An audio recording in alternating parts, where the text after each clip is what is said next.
Assalamualaikum warahmatullahi wabarakatuh.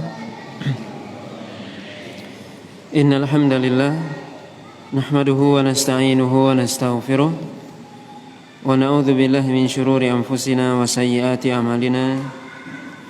May yahdihillahu fala mudilla lahu wa may yudlil fala hadiya lahu. Asyhadu an la ilaha illallah wahdahu la syarika lahu wa asyhadu anna Muhammadan abduhu wa rasuluh alladzi la rasula wa la nabiyya ba'dah. Ya ayyuhalladzina amanu taqullaha haqqa tuqatih wa la tamutunna illa wa antum muslimun. Amma ba'd. Bapak dan Ibu kaum muslimin dan kaum muslimat yang dirahmati oleh Allah Subhanahu wa taala. Alhamdulillah, puji dan syukur senantiasa kita sampaikan pada Allah Subhanahu wa taala.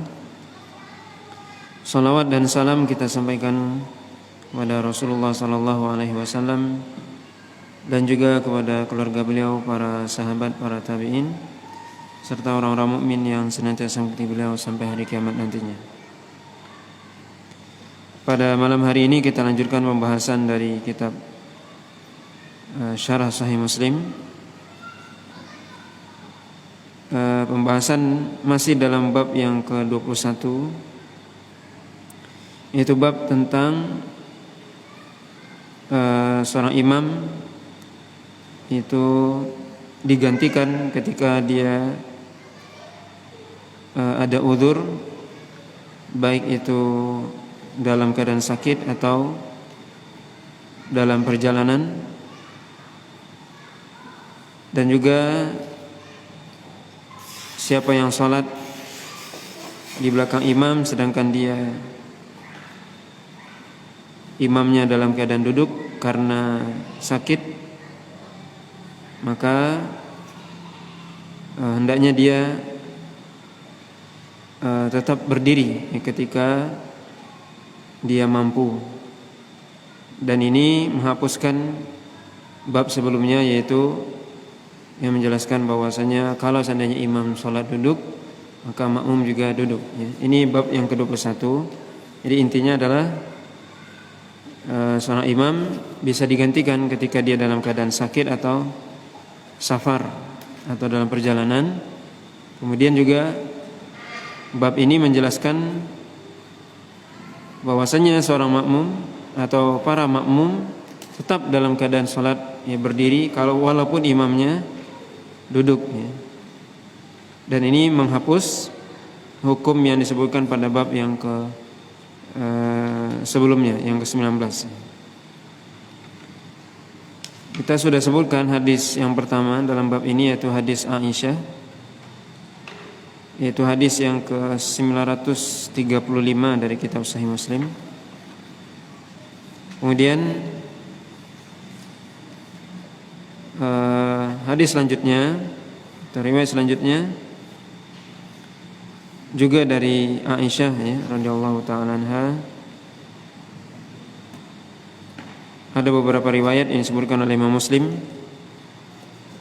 yang semuanya berdekatan. Kita sebutkan hadis yang cukup panjang, yaitu hadis yang ke-940. Hadis ini juga semuanya dari Aisyah radhiyallahu taala anha. Beliau berkata, "Lamma thaqula Rasulullah sallallahu alaihi wasallam, jaa Bilalun yu'dhinuhu bis-shalah. Faqala muru Abu Bakrin falyusalli bin-nas." Qalat faqultu ya Rasulullah inna Abu Bakrin rajulun asifun wa innahu mata yaqum maqamaka la yusmi'un nas. Falau amarta Umar. Faqala muru Abu Bakrin falyusalli bin-nas. Faqalat qultu li Hafsata quli lahu inna Abu Bakrin rajulun asifun wa innahu mata yaqum maqamaka la yusmi'un nas. Falau amarta Umar. Faqalat lahu, faqala Rasulullah sallallahu alaihi wasallam inna kunna la antunna sawahibu Yusuf muru Abu Bakrin falyusalli bin nas. Qalat fa amaru Abu Bakrin fa shalla bin nas. Qalat falamma dakhala fi shalah wajada Rasulullah sallallahu alaihi wasallam min nafsihi khiffah faqama yuhada baina rajulaini wa rijlahu takhattani fil ard faqalat falamma dakhala al-masjid sami'a Abu Bakrin hissahu dhahaba yata'akhkhar fa'ama ilaihi Rasulullah sallallahu alaihi wasallam qum maqamaka faja'a Rasulullah sallallahu alaihi wasallam hatta jalasa an yasari Abi Bakrin qalat fakana Rasulullah sallallahu alaihi wasallam yusalli bin nasi jalisan wa Abu Bakrin qa'iman yaqtadi Abu Bakrin bi salati an-nabi sallallahu alaihi wasallam wa yaqtadi an-nasa aw yaqtadi an-nasu bi salati Abi Bakrin.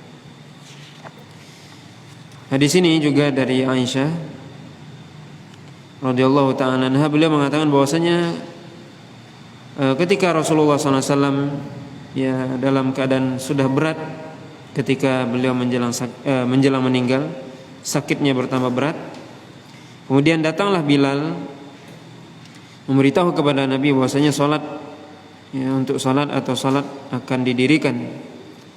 Kemudian Nabi SAW mengatakan, suruhlah Abu Bakar agar dia menjadi imam, ya salat mengimami manusia. Kemudian Aisyah mengatakan, saya berkata kepada Rasul, saya berkata, wahai Rasul, sungguhnya Abu Bakar itu adalah orang yang sangat ya lembut hatinya, dan ketika dia berdiri menggantikan engkau, maka dia tidak akan bisa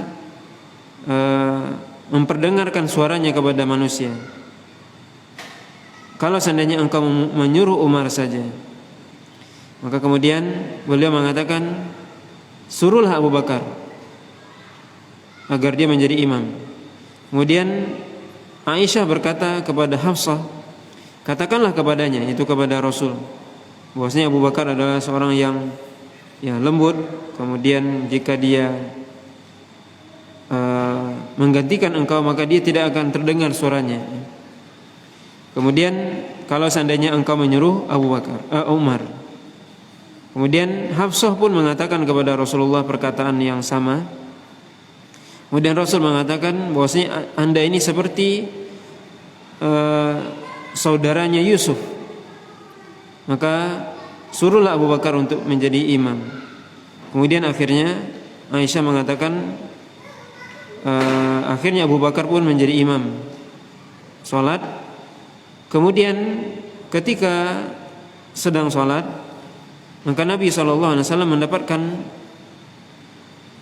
pada dirinya keringanan, atau beliau merasa ringan badannya. Kemudian beliau pergi atau berdiri, kemudian dipapah oleh dua orang laki-laki, yang mana Rasulullah SAW ketika berjalan kakinya itu menyeret ya di tanah. Kemudian Aisyah mengatakan ketika Nabi masuk ke dalam masjid dan Abu Bakar mendengar langkah beliau, maka kemudian Abu Bakar ingin mundur. Kemudian Nabi SAW memberikan isyarat kepada Abu Bakar untuk tetap berada di tempatnya. Kemudian Rasulullah SAW duduk di sebelah kiri Abu Bakar. Nabi SAW duduk di sebelah kiri Abu Bakar. Kemudian Aisyah mengatakan adalah Rasulullah SAW menjadi imam dalam keadaan duduk, sedangkan Abu Bakar berdiri. Adapun Abu Bakar mengikuti salat Nabi dan manusia mengikuti salatnya Abu Bakar. Kemudian juga riwayat, kita baca riwayat Anas bin Malik. Ya, ini disebutkan ya beberapa riwayat. Yang pertama riwayat Anas, beliau mengatakan akhbarani Anas an Ibnu Syihab qala akhbarani Anas, yaitu Muhammad Ibnu Zuhri Ibnu Syihab ya, mengatakan bahwasanya akhbarani Anas ibni Malik, bahwasanya telah menceritakan kepadaku Anas bin Malik radhiyallahu taala anhu, anna Abu Bakrin kana yusalli lahum fi wajhi Rasulillah sallallahu alaihi wasallam alladhi tuwfiya fihi hatta idza kana yaumul isnain wa hum sufufun fi shalah kashafa Rasulullah sallallahu alaihi wasallam sitral hujrah fa nadhara ilaina wa hum qa'im ka'anna wajhahu waraqatu mushaf thumma tabassama Rasulullah sallallahu alaihi wasallam dhahikan qala fa buhitna wa nahnu fi shalah min farahin bi khuruji Rasulillah sallallahu alaihi wasallam wa naqasa Abu Bakrin ala aqibaihi liyasila saf wa dhanna anna Rasulullah sallallahu alaihi wasallam kharijun lis-shalah fa asyara ilaihim Rasulullah sallallahu alaihi wasallam bi yadihi an atimu salatakum thumma qala dakhala Rasulullah sallallahu alaihi wasallam fa arqa as-sitra qala fatufi Rasulullah sallallahu alaihi wasallam min yaumihi dzalika. Yaitu Anas menceritakan bahwasanya Abu Bakar menjadi imam ketika Nabi SAW sedang sakit di hari di mana beliau meninggal, yaitu pada hari Senin, ketika para sahabat dalam keadaan dalam barisan atau dalam shaf dalam salat, kemudian Nabi SAW membuka sitar ataupun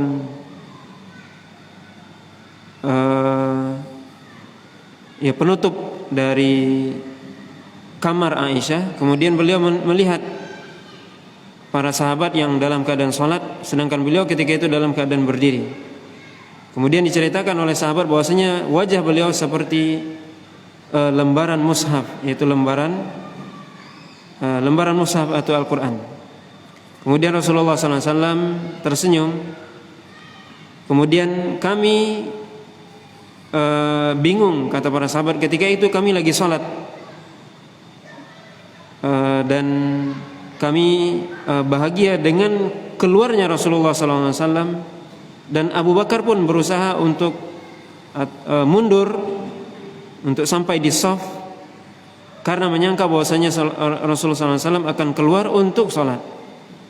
Maka kemudian Rasulullah SAW memberikan isyarat agar mereka menyempurnakan sholatnya. Kemudian Rasulullah SAW pun masuk ke dalam kamarnya dan menutup tirainya. Kemudian meninggallah Rasulullah SAW pada hari itu, yaitu pada hari Senin. Bapak dan Ibu yang dirahmati oleh Allah SWT, ini beberapa riwayat yang disebutkan oleh Imam Muslim. Riwayat Aisyah, kemudian riwayat Anas bin Malik, beberapa riwayat disebutkan oleh Imam Muslim, menunjukkan kepada kita sebagaimana disebutkan oleh Imam Nawawi di judul bab tadi, bahwasanya seorang yang dia menjadi imam kemudian dia tidak mampu berdiri, kemudian dia duduk, maka makmum di belakang tetap dalam keadaan berdiri. Ini menghapuskan hukum yang sebelumnya yang disebutkan pada bab sebelumnya. Dan ini bisa dilihat bahwasanya Nabi SAW sholat dalam keadaan duduk, kemudian Abu Bakar sholat dalam keadaan berdiri. Begitu juga para sahabat di belakangnya. Kemudian juga faedah dari hadis-hadis ini semua menunjukkan apa? Keutamaan Abu Bakar radhiyallahu taala anhu. Beliau ditunjuk oleh Nabi SAW untuk memimpin sholat sedangkan beliau ketika itu masih hidup.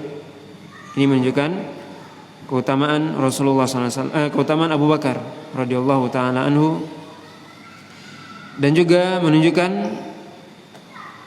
ini isyarat dari Nabi SAW bahwasanya nanti yang akan menggantikan beliau adalah Abu Bakar. Kemudian faedah dari ini juga, hadis ini, betapa pentingnya sholat.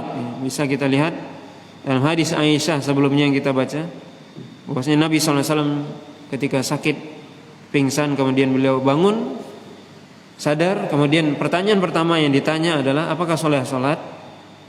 Ya, menunjukkan pentingnya sholat. Nabi SAW bangun dari pingsan, yang ditanya adalah sholat. Itu yang pertama yang ditanya. Itu yang ditanya, dan itu yang disuruh oleh para sahabat atau Aisyah, ya, disuruh untuk menyuruh Abu Bakar untuk menjadi imam. Ini kita bisa lihat bagaimana perhatian Nabi SAW kepada sholat, ya, betapa sholat merupakan ibadah yang sangat penting dan ya, paling penting ya, setelah syahadat. Kemudian bab selanjutnya, bab yang ke-22, bab taqdimul jamaah man yusalli bihim idza ta'akhkhara imam wa lam yakhafu mafsadah bitaqdim. Yaitu bab yang menjelaskan tentang bolehnya jamaah itu mengedepankan atau memajukan seseorang atau menunjuk ya seseorang yang bisa menjadi imam di antara mereka. Kalau seandainya imam yang rawatib atau imam yang sebenarnya itu terlambat dan tidak ditakutkan akan terjadi mafsadat ya, dengan menunjuk penggantinya. Mafsadat di sini maksudnya adalah ya artinya mafsadat yang bisa mengganggu dari ibadah itu salat sendiri. Artinya tentunya yang ditunjuk adalah orang yang paham ya. Sebab kalau yang ditunjuk orang yang tidak paham tentunya akan terjadi mafsadat dalam salat. Hadis ini dalam bab ini disebutkan hadis dari Sahal ibn Sa'ad As-Sa'idi anna Rasulullah sallallahu alaihi wasallam dhahaba ila Bani Amr ibn Auf liyusliha bainahum fahanatis shalah faja'a al-muadzin ila Abi Bakrin faqala atusalli bin nas fa uqim qala na'am qala fa shalla Abu Bakrin faja'a Rasulullah sallallahu alaihi wasallam wan nasu fi shalah fatakhallasa hatta waqafa fi shaff fasaffaqa an-nas wa kana Abu Bakrin la yaltafitu fi shalah falamma akthara an-nas at-tasfiq iltafata fara'a Rasulullah sallallahu alaihi wasallam fa asyara ilaihi Rasulullah sallallahu alaihi wasallam animkuth makanaka farafa'a Abu Bakrin yadayhi fahamidallah azza wa jalla ala ma amarahu bihi Rasulullah sallallahu alaihi wasallam min dhalik thumma istakhara Abu Bakrin hatta istawa fi saffi wa taqaddama an-nabiy sallallahu alaihi wasallam fa shalla thumma insaraf faqala ya Abu Bakrin ma mana'aka an tathbuta id amartuka faqala Abu Bakrin ma kana lil ibni Abi Quhafah an yusalliya baina yaday Rasulillah sallallahu alaihi wasallam faqala Rasulullah sallallahu alaihi wasallam ma li ra'aitukum aktsartum at-tasfiq man nabahu syai'un fi salatihi falyusabbih fa innahu idza sabbaha iltafata ilaihi wa innama at-tasfiq lin-nisa. Dari Sahal bin Sa'ad As-Sa'idi bahwasanya Rasulullah SAW pernah pergi ke suatu perkampungan yaitu kampungnya Amr ibni Auf untuk menyelesaikan perselisihan yang terjadi di antara mereka. Kemudian masuklah waktu salat. Kemudian datanglah muadzin kepada Abu Bakar. Kemudian beliau muadzin itu mengatakan,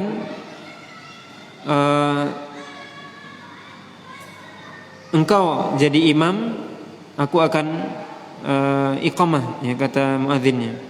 Ya, silakan engkau jadi imam, aku akan iqamah, kata muadzin. Abu Bakar mengatakan iya. Maka kemudian Abu Bakar salat. Ketika itu datang Rasulullah SAW sedangkan manusia dalam keadaan salat ketika itu. Maka kemudian Abu Bakar berusaha kemudian Rasulullah SAW pergi menuju shaf, ya, berdiri di shaf. Kemudian para sahabat di belakang mereka bertepuk tangan, memberikan isyarat kepada Abu Bakar, sedangkan Abu Bakar tidak menoleh ketika itu. Maka kemudian ketika manusia mulai banyak, ya, bertepuknya, kemudian akhirnya Abu Bakar menoleh, kemudian beliau melihat Rasulullah SAW. Kemudian Rasulullah SAW mengisyaratkan kepada Abu Bakar untuk tetap di tempatnya.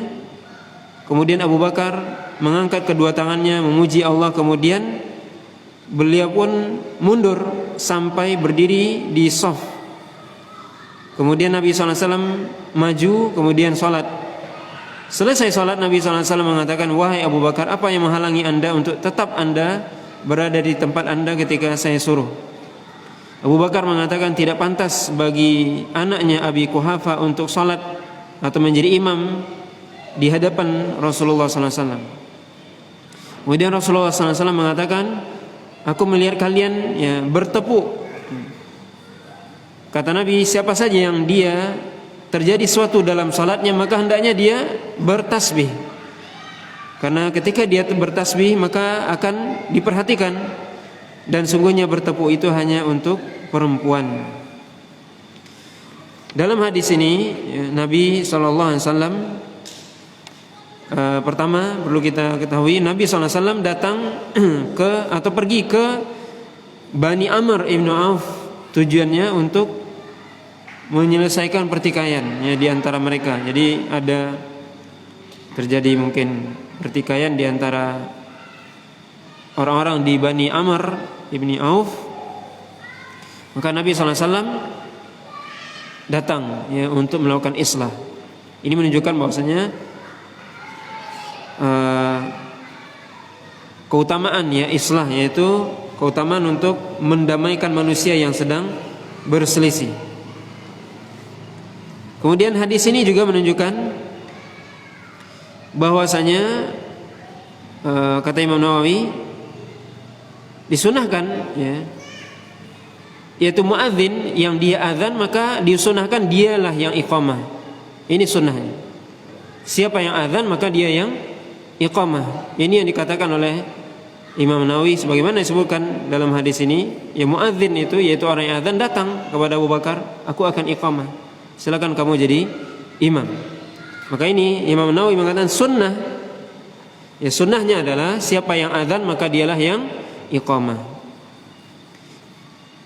Kemudian Imam Nawawi mengatakan juga, tetapi tidak mengingkari bahwasanya boleh yang lain iqamah, tetap sah. Tetapi yang lebih utama, yang lebih afdal adalah siapa yang azan maka dialah yang iqamah. Kemudian faedah dari hadis ini juga bahwasanya ketika imam, ini kita bisa lihat Nabi SAW terlambat karena ada urusan, maka Abu Bakar menjadi imam. Ini menunjukkan bahwasanya kalau imam tetap itu terlambat maka boleh yang lain menjadi imam. Kemudian faedah dari hadis ini juga adalah keutamaan Abu Bakar, di mana para sahabat di sini menunjuk Abu Bakar menjadi imam.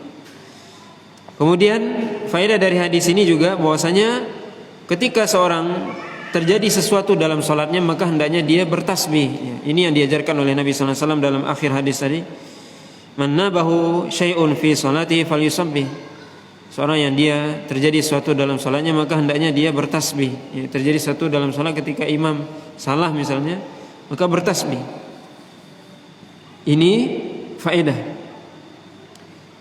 Dan ini aturannya. Adapun perempuan maka dia bertepuk. Kemudian faedah dari hadis ini juga disebutkan oleh Imam Nawawi, bolehnya seorang menoleh dalam sholat kalau memang itu untuk kebutuhan tertentu. Ya menoleh di sini tentunya maksudnya adalah menoleh kepalanya saja, tidak badannya juga tidak. Tapi tentunya menoleh di sini tidak sampai membelakangi kiblat. Kalau sampai membelakangi kiblat maka bisa batal sholatnya. Bisa menoleh. Ini kalau memang itu ada keperluan. Di sini para sahabat tadi memberikan isyarat kepada Abu Bakar bahwasanya Rasul datang. Maka diberikan isyarat kepada Abu Bakar, maka beliau tidak menoleh. Akhirnya karena banyak yang memberikan isyarat maka beliau menoleh. Akhirnya beliau tahu bahwasanya Rasul datang. Ini menunjukkan kata Imam Nawawi bahwasanya bolehnya seorang untuk menoleh kalau memang itu diperlukan. Kemudian juga faedah dari hadis ini, bolehnya seorang berjalan dalam sholat dengan tujuan menyempurnakan shaf. Ketika Abu Bakar mundur, Nabi menjadi imam, maka ini dibolehkan. Jadi berjalan, tapi tentunya berjalannya tetap menghadap kiblat. Bukan dia balik dari kiblat. Kalau dia balik dari kiblat maka dia atau membelakangi kiblat maka salatnya batal.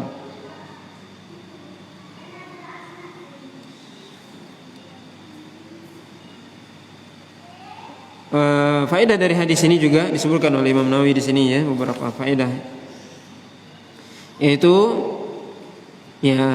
gerakan yang sedikit seperti tadi berjalan ataupun menoleh sedikit, itu kalau itu memang untuk keperluan sholat maka itu tidak membatalkan sholat.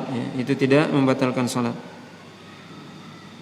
Dan perlu diingat di sini adalah dengan catatan bahwasanya itu adalah suatu hal yang dibutuhkan, ya. Misalnya berjalan maju atau mundur, ya maju mungkin ya untuk menyempurnakan shaf misalnya kalau ada yang batal misalnya atau ada kosong di depan, maka boleh seorang berjalan untuk memenuhi shaf atau menyempurnakan shaf.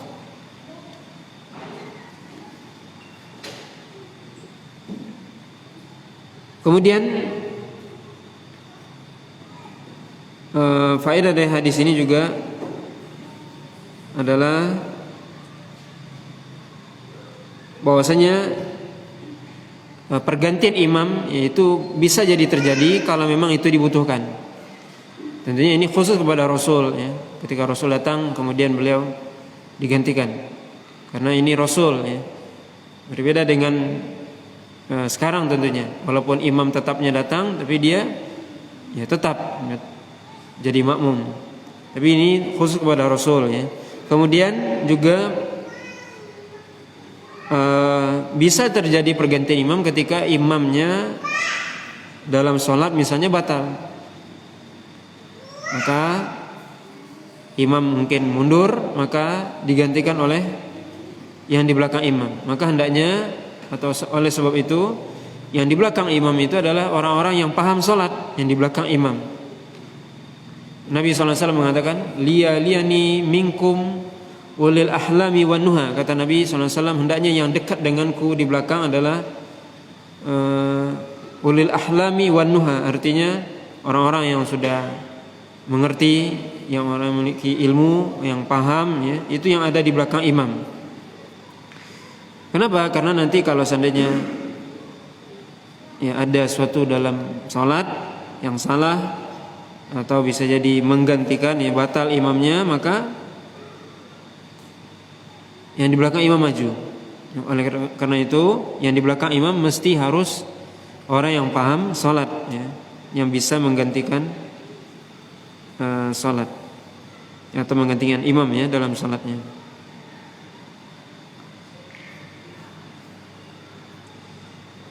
Kemudian bab selanjutnya ya kita, yaitu bab idza takhallafa al-imam faqaddima ghairahu. Ya, babnya hampir sama sebenarnya sebelumnya, yaitu kalau seandainya imam terlambat maka digantikan oleh yang lainnya. Hadis ini dari Mughirah bin Syu'bah. Beliau mengatakan annahu ghaza ma'a Rasulillah sallallahu alaihi wasallam Tabuk. Faqala al-Mughirah fatabarraza Rasulullah sallallahu alaihi wasallam qibala al-gha'id fahamaltu ma'ahu idawatan qabla salatil fajri falamma raja'a Rasulullah sallallahu alaihi wasallam ilayya fa akhadtu uhriqu ala yadayhi minal idawah wa ghasala yadayhi thalatha marrat thumma ghasala wajhahu thumma dhahaba yukhriju jubbatahu min anzira'ihi fadaqa kumman aw kumma jubbatihi fa adkhala yadayhi fil jubbah hatta akhraja dhira'ihi min asfalil jubbah wa ghathala dhira'ihi ila al-mirfaqaini thumma tawadda'a ala khuffaihi thumma aqbal. Qala al-Mughirah fa aqbaltu ma'ahu hatta najida an-nas qad qaddamu Abdurrahman ibn Auf fa shalla lahum fa adraka Rasulullah sallallahu alaihi wasallam ihda rak'ataini fa shalla ma'an nas rak'atal akhirah fa falamma sallama Abdurrahman qama Rasulullah sallallahu alaihi wasallam yutimmu salatahu fa afza'a dhalika al-muslimin fa aktharu at-tasbih falamma qada an-nabiy sallallahu alaihi wasallam salatahu aqbala alaihim thumma qala ahsantum aw qala qad asabtum yaghbituhum an sallu as-salata liwaqtiha. Hadis ini dari Mughirah bin Syu'bah. Beliau mengatakan bahwasanya yaitu Rasulullah SAW pernah suatu ketika perang Tabuk, ya, ketika perang Tabuk Rasulullah SAW suatu ketika pergi meninggalkan kaum muslimin ketika itu untuk buang hajat. Kemudian beliau kemudian aku, kata Mughirah bin Syu'bah, membawakan air, dan itu terjadi sebelum sholat subuh. Ketika Rasulullah SAW sampai atau sudah kembali dari buang hajatnya, maka aku menuangkan air ke tangan Rasulullah SAW. Kemudian beliau membasuh tangannya, kedua tangannya 3 kali, kemudian membasuh mukanya. Kemudian beliau mengeluarkan tangannya dari bajunya, dari lengan bajunya, tetapi lengan bajunya ternyata sempit, ya. Jadi Nabi SAW ingin menyingsingkan lengan bajunya, tapi tidak bisa karena lengan bajunya sempit. Apa yang dilakukan Nabi? Maka beliau kemudian mengeluarkan kedua tangannya di bawah jubahnya, kemudian beliau basuh dari bawah jubahnya, kemudian beliau berwudu, kemudian mengusap kakinya. Kemudian beliau datang. Kemudian Mughirah mengatakan, aku pun datang bersama Nabi SAW. Kemudian kami mendapati manusia atau para sahabat yang lain sudah sholat, dan yang menjadi imam ketika itu adalah Abdurrahman bin Auf. Yang menjadi imam adalah Abdurrahman bin Auf, yaitu sholat subuh. Maka Nabi SAW mendapati 1 rakaat. Maka Nabi SAW sholat bersama manusia di rakaat yang terakhir. Ketika Abdurrahman bin Auf salam, maka Nabi SAW berdiri menyempurnakan sholatnya. Maka ketika itu manusia menjadi, atau para sahabat menjadi cemas, ya. Kemudian akhirnya mereka bertasbih, yaitu subhanallah, ya. Kemudian setelah selesai sholat, maka Nabi SAW menghadap kepada seluruh sahabatnya, para manusia. Kemudian beliau mengatakan, ahsantum, bagus, kata Nabi SAW, atau asabtum, sudah benar kalian, yaitu kalian sudah sholat di awal waktunya. Ini hadis ini juga menunjukkan bahwasanya ketika Nabi SAW, ketika imam terlambat dan sudah lewat waktunya yang semestinya, misalnya sudah biasa misalnya qomat antara 10 atau 15 menit misalnya, tapi ini agak terlambat, maka boleh seorang menunjuk imam yang lain. Sebenarnya di sini yang jadi imam sekarang adalah Abdurrahman bin Auf, ya, dalam perang Tabuk. Maka boleh, ya, yang menjadi imam selain imam yang tetap kalau memang terlambat. Kemudian faedah dari hadis ini juga, sebenarnya sebagian dari hadis ini sudah disebutkan dalam bab sebelumnya, dalam bab Thaharah, yaitu tentang masul khufain, yaitu membasuh atau mengusap sepatu. Ya, di sini hadis dari Mughirah bin Syu'bah, yaitu ketika Nabi SAW mengusap sepatunya dengan tanpa membuka, ya, sepatunya, dan tidak membasuh kakinya, tapi mengusap saja. Ini hadis dari Mughirah bin Syu'bah. Kemudian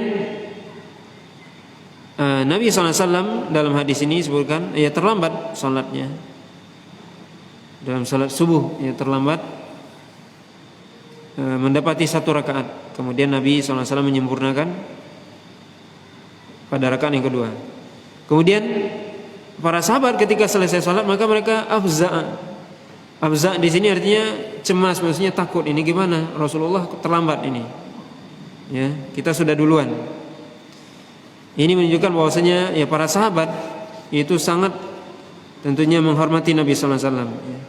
Dalam hal ini kita bisa lihat bagaimana para sahabat sangat menghormati, ya, Nabi sallallahu alaihi wasallam, sehingga mereka khawatir, ya, Nabi SAW terlambat, ya. Kemudian Nabi SAW justru mengatakan ketika selesai sholat, ahsantum, ya, artinya benar, ya, cukup bagus, ya, benar kalian sudah, ya, sholat sebagaimana mestinya, ya.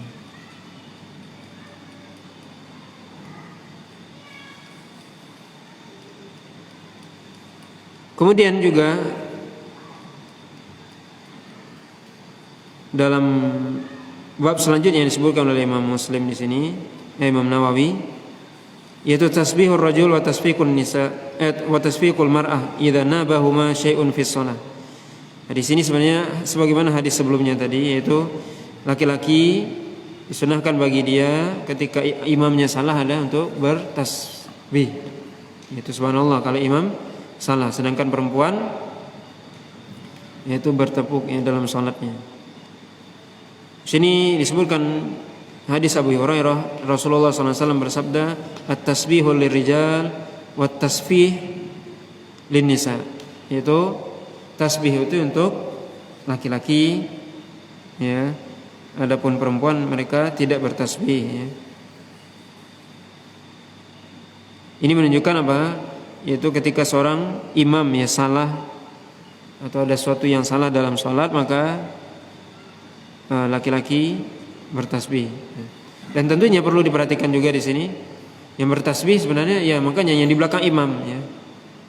Dan cukup kalau sudah ada satu atau dua orang cukup, ya. Tidak perlu semua bertasbih, ya. Satu masjid pula bertasbih kan? Nah, ini enggak perlu, ya.